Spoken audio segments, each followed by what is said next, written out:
At first good morning all of you friends. आप लोगों में से कुछ लोगों का कमेंट्स था कि सर आप कुछ दिन से एब्सेंट है, ऐसा क्या हो गया था। तो मैं फ्रेंड्स आप लोगों को ये बताना चाहते हैं कि थोड़ा मेरा हेल्थ जो है ना सो सही से साथ नहीं दे पा रही थी, इसलिए हम क्लास नहीं अटेंड कर पा रहे थे। लेकिन फ्रेंड्स इतना हम गारंटी के साथ कहते हैं कि यदि मुझे लगेगा कि मैं क्लास ले सकता हूं और ले पाऊंगा तो मैं क्लास ज़रूर लूँगा, और क्लास आज लेने के लिए प्रेजेंट भी हो गए हैं आप लोगों के बीच में। तो फ्रेंड्स आज हम आप लोगों के बीच में एक टॉपिक लाए हैं, बहुत ही अच्छा टॉपिक, रेस्पिरेटरी सिस्टम।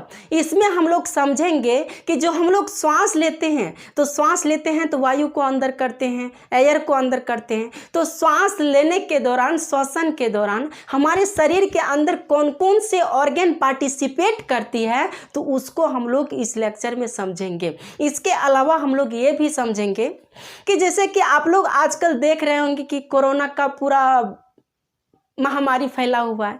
तो कोरोना के वजह से हम लोग क्या होता है कि सांसें लेने में तकलीफ होती है।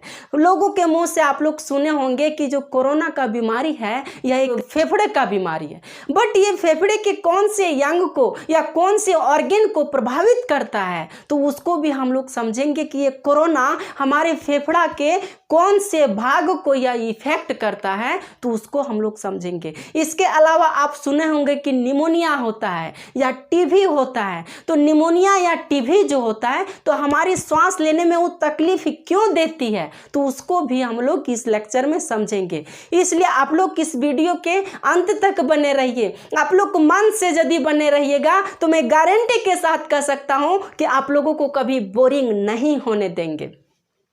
तो फ्रेंड्स आप लोगों के बीच में जो इमेज दिख रहा होगा, इससे ही आप लोगों को पता चल गया होगा कि हम लोग जो पढ़ने वाले हैं वह रेस्पिरेटरी सिस्टम पढ़ने वाले हैं। तो यह पॉइंट पर आते हैं। फ्रेंड्स आप लोग ये सोच रहे होंगे कि हम लोग जो सांस लेते हैं वो सांस कहाँ से लेते हैं, नाक से लेते हैं या मुंह से लेते हैं। आप लोग सोच रहे होंगे कि हम लोग जो श्वसन लेते हैं वह नाक से लेते हैं या तो मुंह से लेते हैं। कभी सर्दी जुकाम हो जाती है तो मुंह से लेते हैं, लेकिन ये बिल्कुल गलत है। हम लोग जो श्वसन लेते हैं वह नाक से नहीं, बल्कि हम लोग जो श्वसन लेते हैं वह फेफड़ों से लेते हैं। कहाँ से? तो फेफड़ों से। फ्रेंड्स यदि हम लोग यहाँ भी छेद कर देंगे तो यहाँ से भी हम लोग सांस ले सकते हैं, यहाँ से भी सांस लेते हैं, यहाँ से, लेकिन माध्यम है ये। लेकिन मुख्य रूप जो श्वसन को, जो एयर को एब्जॉर्ब करता है, जो ऑक्सीजन को रिक्वायरमेंट यानी ऑक्सीजन को एब्जॉर्ब करता है, वह मुख्य कार्य जो होता है हमारा फेफड़ों में होता है। इसलिए हम लोग कह सकते हैं कि हम जो श्वसन लेते हैं वह कहाँ से? तो फेफड़ों से लेते हैं। तो यहाँ जो हम लोग इस फिगर में देख रहे होंगे कि इस फिगर में है नसल मैसेज यानी नॉस्ट्रिल भी हम लोग करते हैं। तो जब हम लोग एयर को लेते हैं तो एयर को कहाँ से लेते हैं? तो नाक के माध्यम से लेते हैं। तो नोज के माध्यम से जब हम एयर को लेते हैं तो एयर में ऐसा होता है ना वायु में कि बहुत सारे डस्ट पार्टिकल पाया जाता है, बहुत सारे डस्ट पार्टिकल पाया जाता है। आप देख सकते हैं कि यदि कहीं धूल कण उड़ता है लेकिन वहाँ भी हम लोग जाते हैं तो बहुत सारा डस्ट पार्टिकल पाया जाता है। लेकिन क्या आप खुद इमेजिन कीजिए कि उतना डस्ट पार्टिकल यदि हमारे बॉडी के अंदर चला जाएगा तो हम स्वच्छ रह पाएंगे? नहीं रह पाएंगे। इसलिए भगवान ने बहुत ही अच्छा एक चलनी बना दिया है हमारे नाक में। क्या? एक चलनी, चालने वाला, जो कि नाक में जो है सो नाक के दोनों छिद्र में छोटा छोटा बाल दे दिया है। ये बाल क्या करता है? ये हेयर, छोटा छोटा हेयर जो स्मॉल पार्टिकल होता है ना, उस पार्टिकल को रोक देता है, यानी अंदर जाने से यह रोक देता है। अब बात रही, लेकिन उसमें भी ऐसा होता है कि कुछ पार्टिकल जो है थोड़ा बदमाश कैटेगरी का हो जाता है। वो तो बोलता है कि हम तो जाएंगे, हम तो यहाँ नहीं, हम तो जाएंगे, लेकिन बाल जो है हेयर उसको नहीं रोक पाता है तो वो आगे चल जाता है। जब आगे चल जाता है तो आगे भी एक दरबारी लगा रहता है जिसको हम लोग म्यूकस कहते हैं। यहाँ नाक के जो ऊपरा सिरा दिख रहा है ना, ऊपर थोड़ा ऊपर, यहाँ हड्डी जैसा, यहाँ मारने के बाद थोड़ा ज़्यादा चोट लगती है तो यहाँ पर जो है सो म्यूकस पाया जाता है, चिपचिपा। जब पार्टिकल आता है वहां तो बोलता है अरे तुम आ गया यहाँ, तुमको कौन यहाँ आने के लिए परमिशन दे दिया? लेकिन ये तो बदमाश था, वो तो निकल गया आगे। जब निकल जाता आगे तो वहां जो है सो उस म्यूकस में पार्टिकल को म्यूकस पकड़ लेता है और वहीं पर चिपका देता है अपने में कि तुम यहीं रहो। और स्वच्छ एयर को हम लोग क्या करते हैं? अंदर ले जाते हैं। अब बात रही कि वो जो स्मॉल पार्टिकल है, उस स्मॉल पार्टिकल को 1 या 2 दिन में हम लोग क्या करते हैं, उसको नकटी के रूप में बाहर निकाल देते हैं या उसको बाहर कर देते हैं, जो वेस्ट मटेरियल है उसको बाहर कर देते हैं। तो जो सांस लेने का जो प्रोसेस है वो स्टार्ट कहाँ से हो जाती है, तो हमारे नोज से, नॉस्ट्रिल इसको हम कह सकते हैं या नसल पैसेज कहते हैं। तो यहाँ से जब सांस लेते हैं तो सांस लेने के बाद धीरे धीरे ये वायु कहाँ जाती है, तो हमारे फेरिंग्स में जाती है। कहाँ, तो फेरिंग्स में। फेरिंग्स यहाँ पर होता है, यानी मुंह को फैलाइएगा ना तो जो अंदर का पार्ट दिख रहा होगा वही फेरिंग्स होता है। ये फेरिंग्स क्या काम करता है ये, तो इसी फेरिंग्स में क्या होता है कि जो भोजन का मार्ग है और जो श्वसन का मार्ग है, यहीं से दोनों अलग होता है। हम लोग जानते हैं कि ये, जानते होंगे, आप लोग भी जानते होंगे कि ये जो है सो विंड पाइप है और एक फूड पाइप होता है। एक विंड पाइप, एक फूड पाइप। फूड पाइप को हम लोग डाइजेस्टिव सिस्टम में पढ़ चुके हैं। तो एक विंड पाइप, एक फूड पाइप है। लेकिन ये जो विंड पाइप, फूड पाइप को हम ड्रॉ नहीं किए हैं, बट इतना समझिए कि यहाँ क्या है, तो फूड पाइप है। लेकिन ये फूड पाइप कहाँ अलग होता है, तो यही फेरिंग्स में अलग होता है, फेरिंग्स के जगह पर। अब यही फेरिंग्स के जगह पर अलग करने का काम जो है सो फेरिंग्स करता है, विंड पाइप को और फूड पाइप को। विंड पाइप यानी जो हवा का रास्ता है ना, तो हवा के रास्ता को और भोजन के रास्ता को। अब धीरे आगे यदि हम बढ़ते हैं तो लैरिंग्स एक स्ट्रक्चर हमको दिखने को मिलता है। लैरिंग्स जो ये आपको दिख रहा होगा, ये लैरिंग्स, तो इसको वॉइस बॉक्स भी कहते हैं। इसको क्या कहते हैं, वॉइस बॉक्स। ये क्या काम करता है, तो ये हमारे साउंड को निकालता है, जो हम लोग बोल रहे हैं, जो हम बोल पा रहे हैं, जो हमारी आवाज़ आप लोगों तक पहुंच रही है, वह इसी लैरिंग्स के माध्यम से पहुंच रही है। किसके माध्यम से, तो इसी लैरिंग्स के माध्यम से। अब बात रही कि इस लैरिंग्स का यदि हमको प्रैक्टिकल करना है तो आप यहाँ ठोकिए, यहाँ थोड़ा मारिए, देखिए आवाज़ में थोड़ा वाइब्रेशन होता हुआ सुनाई दे रहा होगा। आवाज़ चेंज नहीं होता, ये नहीं कि हम पतला बोल रहे हैं तो मोटा बोलने लगेंगे, ऐसा नहीं होगा। बट ऐसा होता है कि वाइब्रेशन थोड़ा चेंज लगने लगे, अरे चुभन जैसे होने लगती है, अलग अलग सा यानी आवाज़ जो है सो वाइब्रेट करने लगती है। तो यहीं से यानी इसका मतलब यह हम कह सकते हैं कि जो आवाज़ निकलता है वह आवाज़ का जो मैन्युफैक्चर्ड होता है, आवाज़ जो साउंड बॉक्स है, वो कौन है, तो हमारे लैरिंग्स है। अब बात रही कि श्वसन यहाँ से यहाँ तक पहुँच गई, और जब यहाँ से यहाँ तक पहुँच गई तो आगे इसको एक पाइप दिखाई देता है, एक पाइप जिसको विंड पाइप कहते हैं, ट्रैकिया। इसी का नाम क्या है, तो ट्रैकिया। ये ट्रैकिया क्या करता है, अब इस ट्रैकिया में आप देख रहे होंगे कि रिंग जैसा बना हुआ है, रिंग जैसा, इसको हम रिंग ऑफ कार्टिलेज कहते हैं। एक कार्टिलेज का बना होता है, ये जो रिंग है ना यहाँ से, तो ये रिंग कार्टिलेज का बना होता है। अब बात रही कि ये कार्टिलेज रिंग क्यों बनाया है, क्या जरूरी है, तो हमारे शरीर में जितना कुछ भी बना है ना, कोई भी फालतू चीज नहीं है। हर किसी का कुछ न कुछ काम भगवान दे के ही छोड़ा है, वैसे बिना फालतू का कुछ नहीं छोड़ा है। बाल को भी यदि देखा जाए तो इसका भी काम है कि यह हमारे शरीर को शोभा बढ़ाता है। यदि बाल नहीं रहता तो शोभा ही नहीं होता।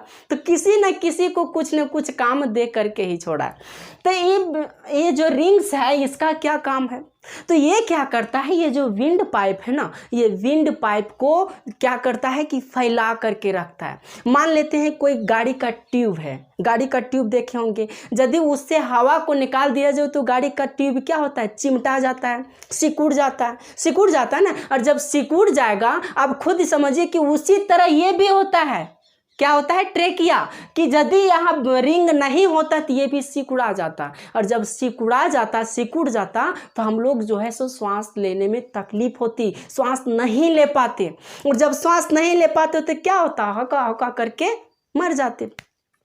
और ऐसा भी होता है कि जैसे कि कभी काल ऐसा होता है कि हस्बैंड और वाइफ लड़ा, लेकिन वाइफ जो है सो मरने के लिए फांसी लगा ली, लेकिन जो ही उसे तकलीफ होने लगी तो वह फांसी पर से हट गया, यानी फांसी नहीं लगा, बच गई। लेकिन यदि ये रिंग्स पाइप नहीं होता तो वह नहीं बचती, क्योंकि थोड़ा सा भी यहाँ मरोड़ दबाते तो ये विंड पाइप दब जाता। और जब ये विंड पाइप दब जाता तो एयर ही नहीं जाता, ऑक्सीजन ही हमें नहीं मिल पाती। और जब ऑक्सीजन नहीं मिलेगी तो हम कैसे उम्मीद करें कि हम बच जाएंगे।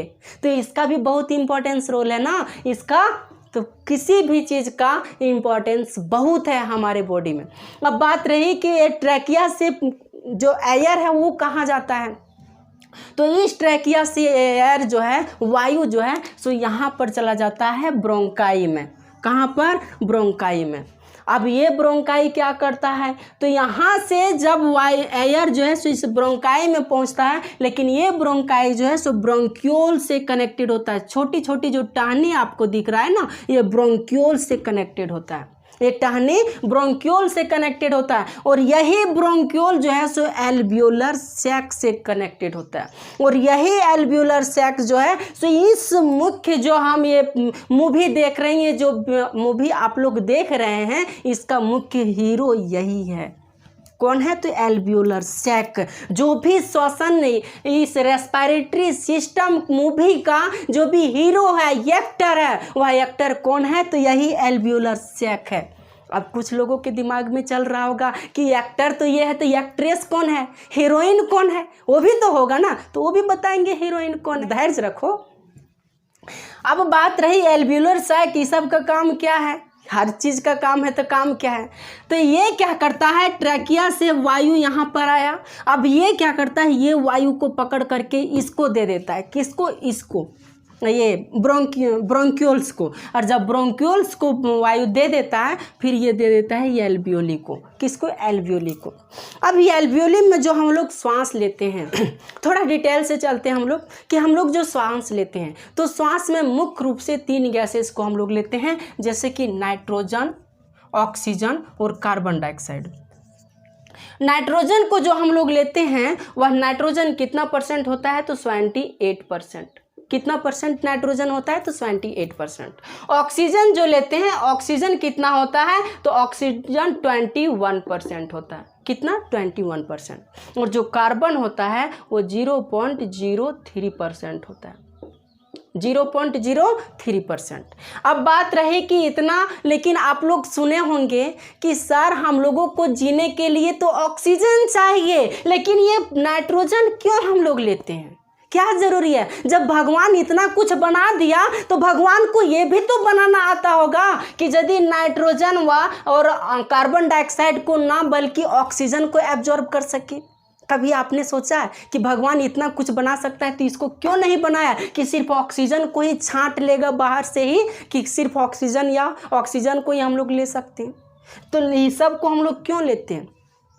तो सबसे पहली बात यह है कि नाइट्रोजन और कार्बन डाइऑक्साइड जो हम लोग लेते हैं, तो हम लोग जो ऑक्सीजन लेते हैं, उस ऑक्सीजन को हम लोग शुद्ध ऑक्सीजन यदि लेना चाहेंगे, प्योर ऑक्सीजन, ओनली ऑक्सीजन को, तो हम लोग सिर्फ ऑक्सीजन लेकर के जीवित नहीं रह पाएंगे, क्योंकि ये जो ऑक्सीजन है ये बहुत भारी होता है। और जब ये ऑक्सीजन भारी होता है तो यहाँ लंग्स में जब यह जाता है तो इसको पीटने लगता है।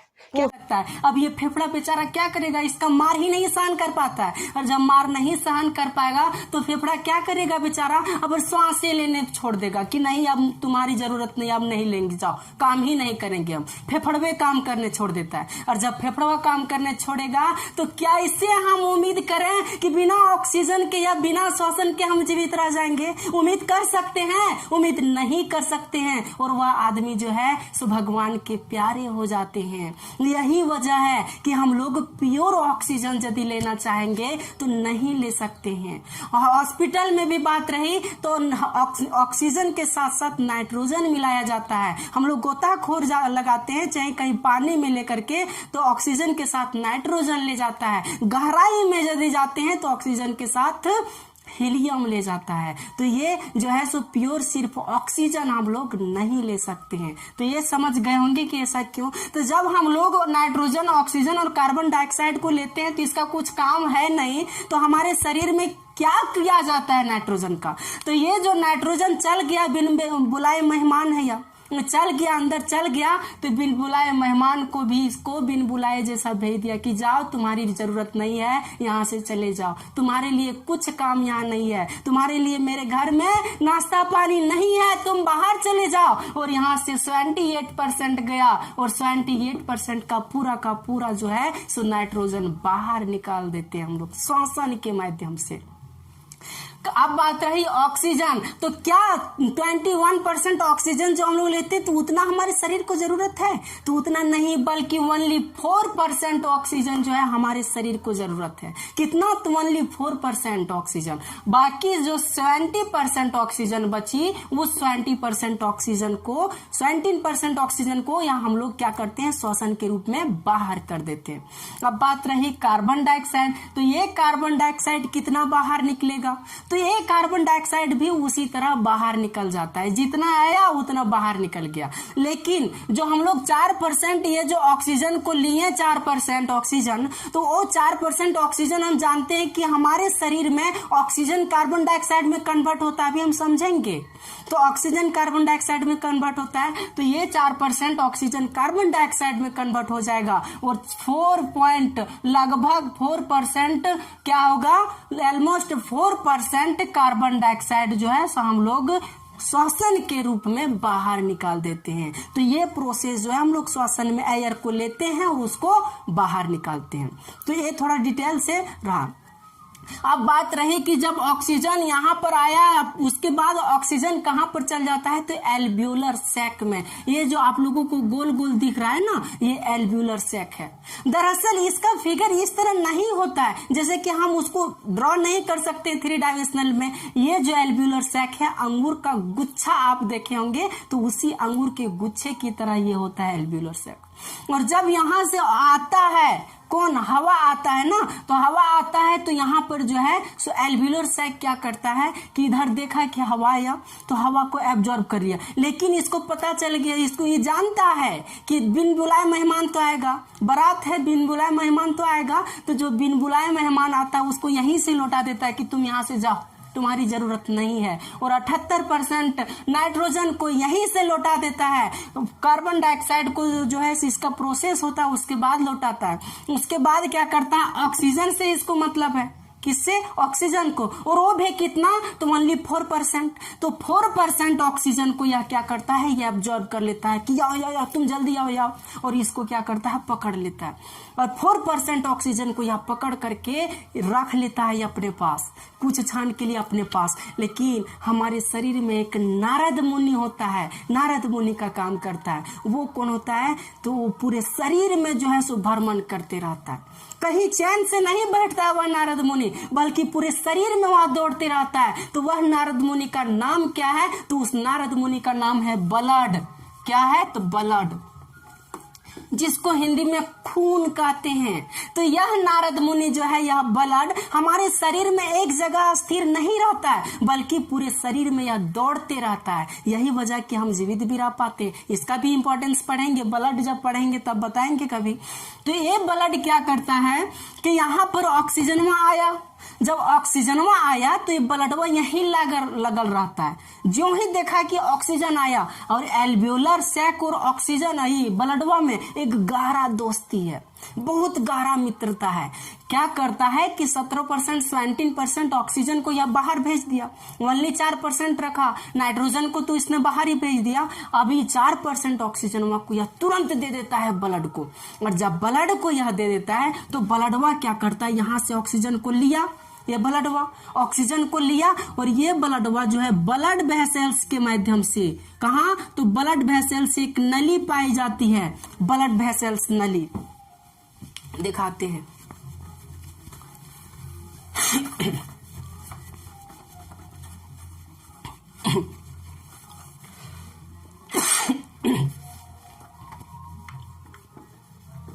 ब्लड है तो ब्लड वेसल्स जो है एक नली पाई जाती है, ये लंग्स है, मान लेते हैं ये लंग्स है। अब ये ब्लड वेसल्स जो है यहाँ से जुड़ा रहता है, यहाँ से जुड़ा रहता है। अब ये ब्लड वेसल्स इस एल्व्यूली से, सॉरी माफी चाहता हूँ, लाइट कट गई और थोड़ा शोर भी आ रहा होगा, आप लोगों को सुनाई दे रहा होगा, गाना बज रहा है बगल में, तो चलिए, लेकिन फिर भी कंप्लीट तो करना है ना। तो अब क्या करता है ये ब्लडवा, ये ब्लड क्या करता है, ये ब्लड यहाँ एल्व्यूली से कनेक्टेड रहता है और ब्लड वेसल्स के माध्यम से कनेक्टेड रहता है एल्व्यूली से। ये जो एल्व्यूली है ना, इसी से यह कनेक्टेड रहता है ब्लड वेसल्स, और इसी में ब्लडवा दौड़ते रहता है, खूनिया जो है सो दौड़ते रहता है। अब ऑक्सीजन को जो ही यह देखता है तो ऑक्सीजन को यह खींच लेता है और ऑक्सीजन को खींच करके शरीर के डिफरेंट डिफरेंट जितने भी सेल है ना वो सारे सेल को यह दे देता है, लो लो लो लो ऑक्सीजन लो, सबको ऑक्सीजन दे देता है। अब सेल लेकर के क्या करता है तो सेल में उपस्थित होता है माइटोकॉन्ड्रिया।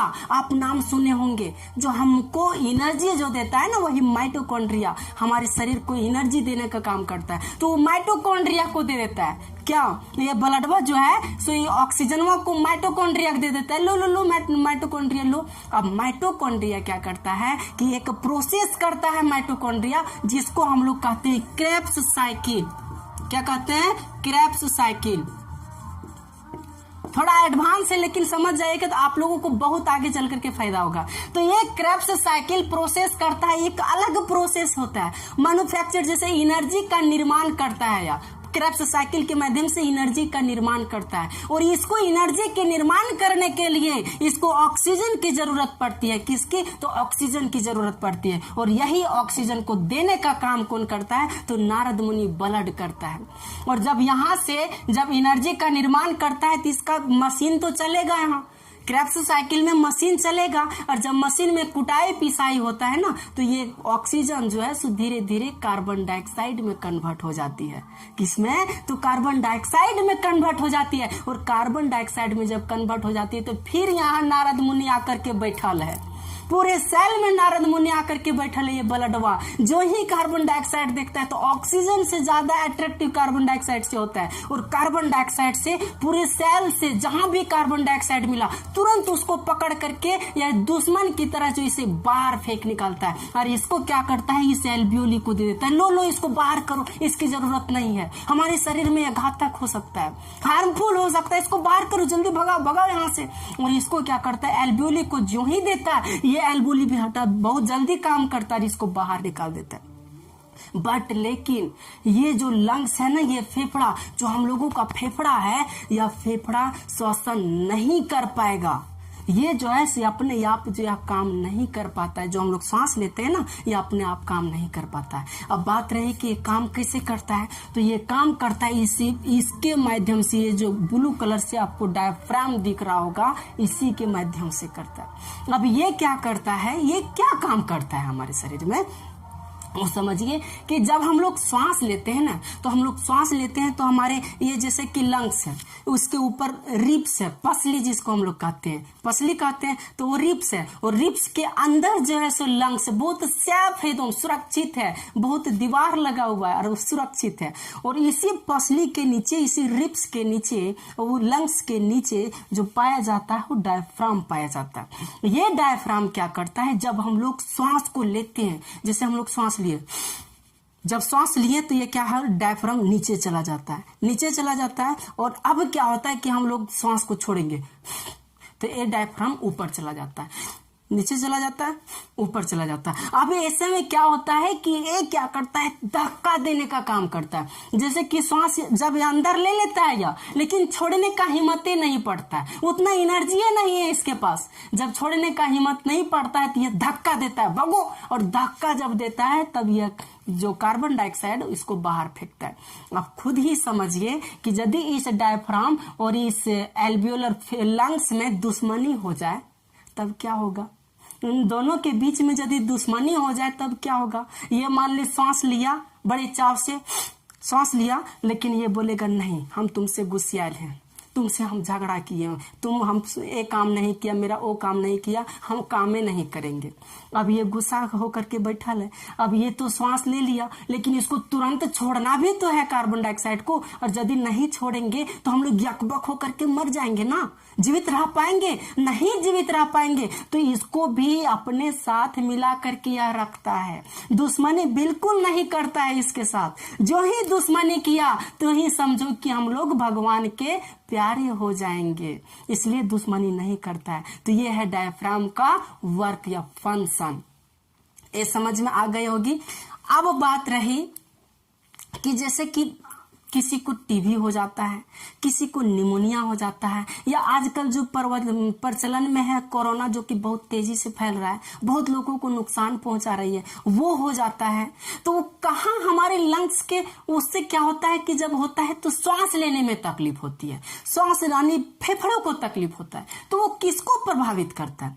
तो एक कोरोना का जो वायरस है ना, कोरोना वायरस बहुत ही डेंजर वायरस है। खास करके ये जो कोरोना वायरस है, पहले वाला थोड़ा इजी था, लेकिन ये वाला कोरोना वायरस थोड़ा ज्यादा डेंजर है। ये कोरोना वायरस क्या करता है, या करके कहीं नहीं बैठता है इधर उधर, कहीं नहीं, चुपचाप या करके इसी एल्वियोलर सैक में बैठ जाता है, यहीं पर। अब यहीं पर अपना जो है सो घर बढ़ाने लगता है, घर बसाने लगता है कि नहीं हम यहीं रहेंगे। क्या कहता है, हम यहीं रहेंगे।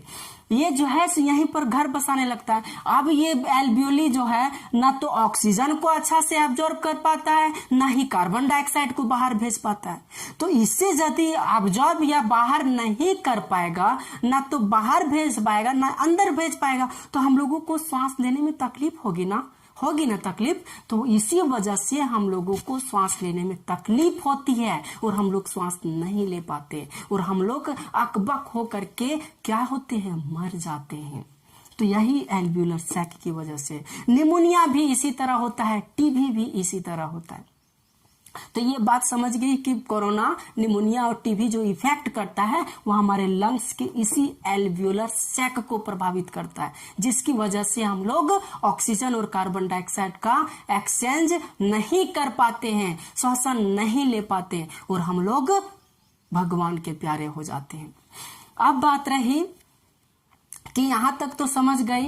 अब एक पॉइंट और है कि यहां से जो ऑक्सीजन को ले जाने का काम करता है वह ब्लड करता है, लेकिन ब्लड के अंदर भी पाया जाता है जो इसको ले जाने और ले आने का काम करता है। वो कौन है? तो ब्लड जो है सो इस ब्लड के अंदर पाया जाता है आरबीसी, जिसका नाम आप सुने होंगे। ब्लड के अंदर क्या पाया जाता है?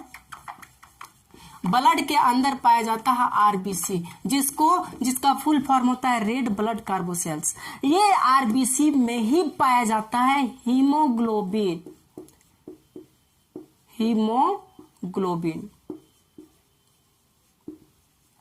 इसी आरबीसी में पाया जाता है हीमोग्लोबिन। यही हीमोग्लोबिन जो है सो इस ऑक्सीजन को ले आने और ले जाने का काम करता है। कौन? तो हीमोग्लोबिन। या तो ऑप्शन में ब्लड रहेगा, या ऑप्शन में आरबीसी रहेगा, या ऑप्शन में हीमोग्लोबिन रहेगा। तीनों में कोई भी ऑप्शन दे देगा। यदि तीनों रहेगा तो हीमोग्लोबिन मार करके आइएगा। अब बात रही कि यहां से ऑक्सीजन को ले आने और ले जाने का काम कौन करता है, और कार्बन डाइऑक्साइड को ले आने ले जाने का काम कौन करता है? तो यही हीमोग्लोबिन। ये हीमोग्लोबिन आरबीसी में पाया जाता है, और यही हीमोग्लोबिन की वजह से जो हम लोगों का ब्लड है ना, हम लोगों का खून वह लाल कलर का यानी रेड कलर का होता है, इसी की वजह से। लेकिन ये जो है सो हीमोग्लोबिन में बहुत खच्चर है, बहुत बदमाश है। अब वो कैसे बदमाश है? बदमाशी क्या करता है या ये जो हीमोग्लोबिनवा है, तो हीमोग्लोबिनवा की जो वाइफ है ना वह ऑक्सीजन है। कौन है? ऑक्सीजन। ऑक्सीजन को या ले आता है और ले जाता है, लेकिन जब इस हीमोग्लोबिन को कहीं भी कार्बन मोनोऑक्साइड दिख गया तो इस ऑक्सीजन को भूल जाता है हीमोग्लोबिनवा, और ये कार्बन मोनोऑक्साइड की ओर अट्रैक्ट हो जाता है। किसकी ओर? कार्बन मोनोऑक्साइड की ओर। इसलिए कार्बन मोनोऑक्साइड कहाँ पाया जाता है? तो जहां भी धुआं होगा वहां कार्बन मोनोऑक्साइड पाया जाता है। तो ये जब भी हम लोग धुआं की जगह में रहते हैं तो हम लोग यदि धुआं की जगह में रहते हैं तो क्या होता है कि हम लोग श्वसन के रूप में तो धुआं को भी लेंगे, लेकिन ये हीमोग्लोबिनवा ऑक्सीजनवा पर ध्यान नहीं देगा कि अब तुम्हारा काम खत्म है, मेरी पहले वाले मिल गया, पुराना प्यार मिल गया, अब जाओ तुम। तो ये क्या होता है कि जब भी यह देखा कार्बन मोनोऑक्साइड को, या कार्बन मोनोऑक्साइड को पकड़ लेता है, और कार्बन मोनोऑक्साइड को पकड़ करके या पूरे सेल में दे देता है, लो लो लो लो लो सबको लो कार्बन मोनोऑक्साइड। अब फिर वहां जाकर के सेल कहता है अरे ये क्या है, हमको ऑक्सीजन चाहिए, तुम क्या लाया? तो ये बोलता है लेना है तो लो, नहीं लेना तो चुपचाप रहो। बोलता है लेना तो लो, नहीं लेना तो चुपचाप रहो। बेचारा ले लेता है, और जब ले लेगा तो हमारे शरीर को एनर्जी कहाँ से मिलेगा? एनर्जी मिलेगा? वो क्रेब्स साइकिल होगा माइटोकॉन्ड्रिया में? जब माइटोकॉन्ड्रिया में क्रेब्स साइकिल नहीं होगा, खुद समझिए कि बाइक को चलने के लिए पेट्रोल चाहिए। यदि हम उसमें पानी डाल देंगे, वाटर डाल देंगे, तो क्या बाइक चलेगी? बाइक नहीं ना चलेगी। तो उसी तरह यहाँ भी होता है, क्रेब्स साइकिल के लिए ऑक्सीजन की जरूरत पड़ती है, बट यदि इसे कार्बन मोनोऑक्साइड मिल जाता है तो क्रेब्स साइकिल नहीं हो पाती है। और क्रेब्स साइकिल नहीं हो पाएगी तो हमें एनर्जी भी नहीं मिलेगा, और जब एनर्जी नहीं मिलेगा तो और हम लोग श्वसन भी अच्छा से नहीं कर पाएंगे, और हम लोग क्या होंगे? अकबक होकर के मर जाएंगे, भगवान के प्यारे हो जाएंगे। तो यही है, मोनोऑक्साइड हमारे शरीर के लिए बहुत ही घातक होता है। और ये हीमोग्लोबिनवा इस पर ज्यादा अट्रैक्ट होता है, कार्बन मोनोऑक्साइड पर, और ऑक्सीजन पर कम अट्रैक्ट होता है। तो ये भी आप लोग समझ रहेंगे। इसलिए ऐसा कहा जाता है कि हम लोगों को जो है ना, सो किसी रूम में या तो लकड़ी को नहीं जलाना चाहिए। यदि लकड़ी को जलाते हैं या लकड़ी को जला करके रखते हैं, उसको ठंडे के दिन में सेकते हैं, तो दरवाजे की किसी खिड़की को खुला छोड़ देना चाहिए न। यदि उससे धुआं होता है ना, तो पूरा रूम में धुआं भर जाता है, और जब उस धुआं को हम लोग श्वसन के रूप में लेते हैं तो हीमोग्लोबिन वहां तो यहाँ बैठल है, इसी का तो इंतजार कर रहा होता है कि कब मिलेगा हमको। और जो ही मिलता अपना काम क्रिया कर देता बेचारा, फिर अकबक होकर के हम लोगों का कहानी खत्म हो जाता है। तो ये बहुत ही इंपॉर्टेंस है इसके बारे में। तो आप लोग जो है सो इसको पूरे डिटेल से समझ गए होंगे। तो आप लोगों को ये लेक्चर कैसी लगी, आप लोग अपना कमेंट में जरूर दीजिएगा। और आप लोगों से गुजारिश है कि इस वीडियो को यानी इस चैनल को सब्सक्राइब भी करके जाइएगा। Thank you very much. जय हिंद।